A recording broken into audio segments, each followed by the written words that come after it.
right, you can go ahead and start. I lay my Mac down. I'm addicted to Futbolr. I'm addicted I'm a to Futbolr. I'm addicted Hey, this is Brandon to McDonald, You're my defender for DC addiction. United, and I'm a Futbolr. I lay my Mac down. Start busting the So getting drafted at a university, sort of let's talk a little bit about the player that you were then compared to the player that you are now. Well, to be honest, when I left college, like it was weird, man. Because when I was in high school, I was a forward, and then going into college, that's what I wanted to play. I thought I was going to play there. Yeah. And my coaches, to be honest, I was all over the place. Yeah. And then from there, when I got drafted, I went in to the draft as a center back. That's what I wanted to play. I thought I had my best chance of making a career out of it. Okay. And when I got drafted, Ruud Gullit was our coach, and he put me in the midfield. And I had never really been taught how to play that position, because when you're that young and jumping into the professional environment in that role, that's a general's role. You know, that's a position that someone you got to have experience and understand. So I really didn't know. So I was kind of just like thrown out there, and I had to learn learn on the run. But from then to now, it's one of those things where you got to kind of sit back and observe and take in things and ask players like Landon Donovan, David Beckham's, Dwayne De Rosario's, and just kind of talk to them. And when I was in San Jose, Jason Hernandez, it was like a mentor to me in the center back position. And I think positional wise and communication wise, we worked very well together, and I learned a lot by playing with him. So from there to now,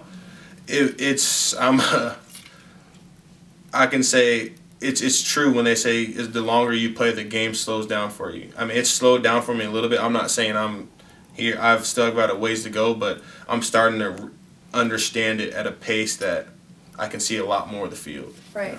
You know?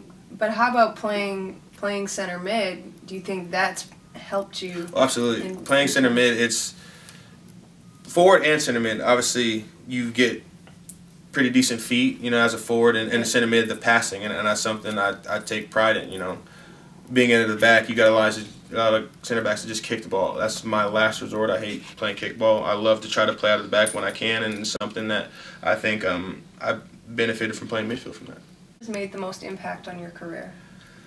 The coach, hands down, my club coach when I was growing up, Harry Demos. I think when you have a club team with that much success, have 5 players go professional from, hands down, he's the mentor from all of our careers growing up. He's faith in God as well, and it brought all of ours out as well at the same time.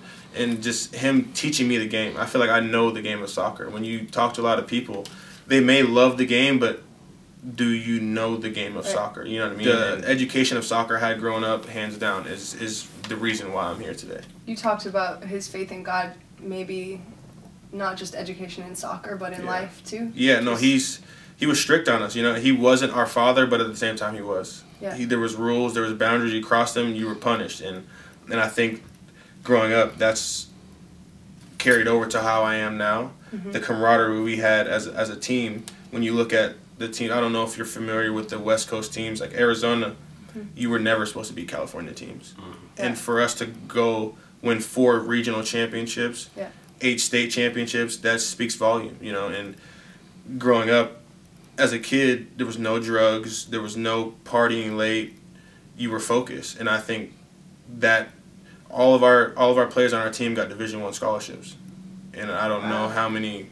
Growing up, he was unbelievable, and it's something that you look back today and you can talk to every one of his players. They love him, So still keeping contact with him? 100%. That's great. Yeah.